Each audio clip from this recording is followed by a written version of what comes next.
bem-vindos à nossa aula de Educação Física para a primeira série do ensino médio da Rede Estadual de Goiás.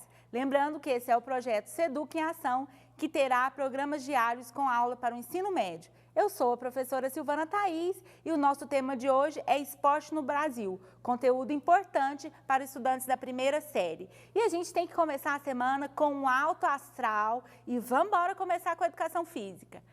Vocês perceberam a relação com o meu visual, né? É porque eu queria mandar um beijo para os professores. A minha homenagem da semana hoje é para os professores, que são os super-heróis da educação. Vamos lá, falar de esporte no Brasil. A expectativa de aprendizagem de vocês, compreender e usar a linguagem corporal como relevante para a própria vida, integradora social e formadora da identidade. O esporte no Brasil, para variar, só para variar, a gente vai fazer por dois caminhos, a história e os destaques.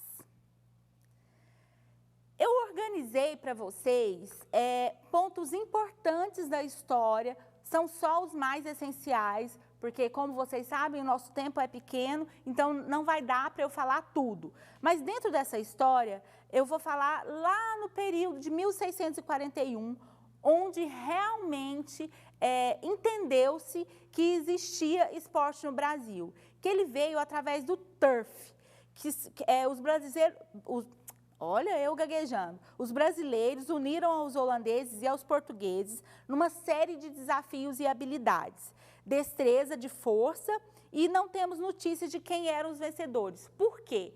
Porque isso era uma relação de esporte amador ainda, né? Era uma relação só para que eles tivessem uma interação. Então, não tem registro disso como competição. O que é o turf? O turf são jogos parecidos com golfe em cima do cavalo. Naquela época, isso era muito comum, até porque os homens se locomoviam através dos cavalos aí. Então, em 1837, a ginástica e a natação e a equitação e a dança também foram desamparadas no Rio de Janeiro. Por quê? Como que isso aconteceu? Como aconteceu também no mundo, existiam escolas que eram ligadas à estrutura religiosa. Aqui no Brasil, especificamente, a religião católica. Essas escolas, elas promoviam esse desenvolvimento esportivo. Então, lá no Rio de Janeiro, onde era a nossa capital na época, teve esse desenvolvimento e as escolas religiosas, elas decidiram trabalhar com essas modalidades, que era a ginástica, a natação, a equitação e a dança para as meninas. Então, a relação com a dança era apenas para as meninas.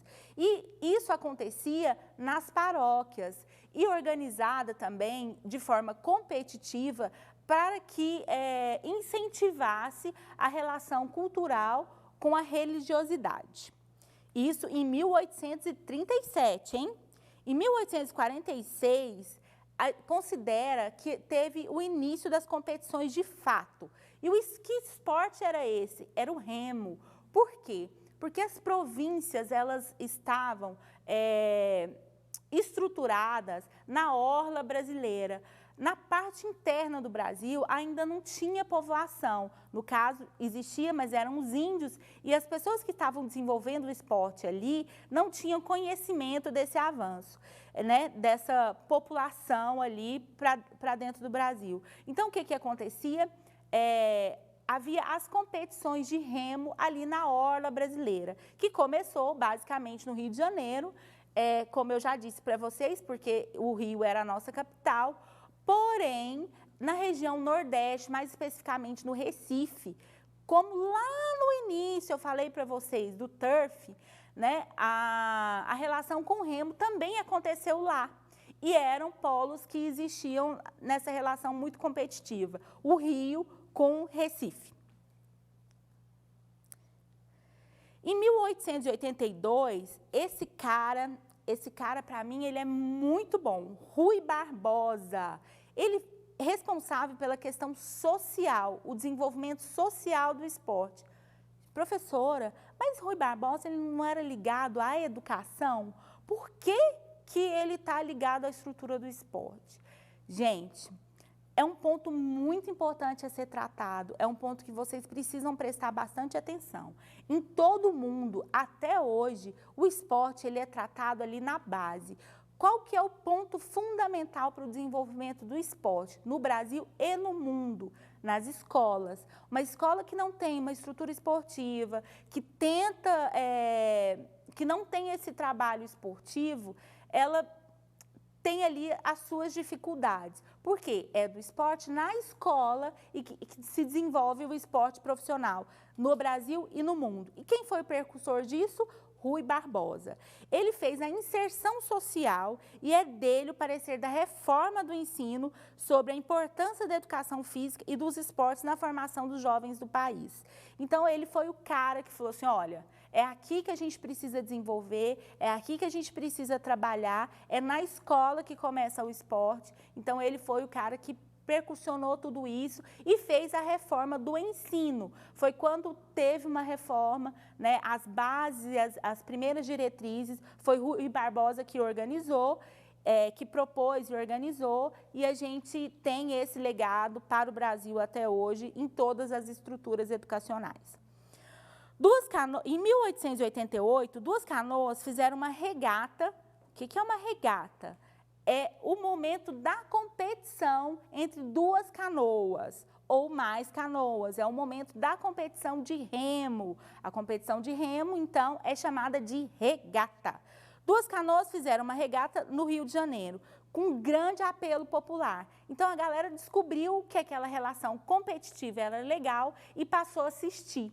Nisso, a questão social ficou muito mais presente. Então, acontecia a competição e a população poderia participar. Ué, professora, antes isso não acontecia, a participação popular? Não é que não acontecia e não podia, mas como que isso funcionava? Eram pequenos grupos que trabalhavam essa estrutura do esporte. Eles se organizavam pelo lazer. Então, não tinha o convite, não era em locais públicos, eram normalmente em espaços mais reservados. Por isso, não tinha esse apelo popular. Quando decidiram fazer um espaço onde todo mundo pudesse ver, o que aconteceu? Uma coisa que não pode acontecer hoje, aglomeração. E passou a entender que o esporte era legal e essa regata passou a ser tradicional. Ela acontece até hoje no Rio de Janeiro. Em 1894, todo mundo sabe que relação é essa. Charles Miller traz 2 bolas para o Brasil. Então, Charles Miller trouxe as 2 bolas para o Brasil e aí o que aconteceu? Todo mundo se apaixonou. Acontecia antes já de ter o apelo popular pelo remo. Quando veio essa bola para cá, tudo mudou. E aí, o Brasil hoje é considerado o país do futebol. Getúlio Vargas, em 1937, foi criada a Divisão de Educação Física. Foi o primeiro momento que no Brasil, apesar de Rui Barbosa ter colocado isso na inserção escolar, em 1937, com Getúlio Vargas, foi colocado na história do Brasil o primeiro, digamos, Ministério do Esporte, mas era só uma divisão de educação física, que era parte do Ministério da Educação e Saúde, que eram juntos, interligados. Então, aí começou a ter uma cara e começou a ter um trabalho mais específico com relação ao esporte no Brasil. E aí eu vou falar para vocês os destaques. Quais são os destaques do Brasil com relação aos esportes? O vôlei, o judô, o futebol, a vela, o atletismo, a natação, o hipismo, o tiro e o boxe. Por que essas modalidades, professora, são os destaques, sendo que algumas eu nem conheço? Porque são essas modalidades que representam o Brasil no mundo. Por ter uma grande competitividade, o Brasil ser considerado os favoritos aí nas questões olímpicas, essas são as modalidades destaques. Às vezes você não conhece, porque falta um pouco desse acesso, mas nesse momento, são essas modalidades que representam o Brasil aí no mundo. Então, é isso, galerinha. Eu queria deixar um abraço, uma boa semana, não saiam daí, pois após o intervalo teremos a aula de língua portuguesa com a professora maravilhosa Daniela Mesquita, para mim só Dani, para você que é estudante da primeira série do ensino médio. Até a próxima, um forte abraço, que vocês tenham uma semana realmente maravilhosa.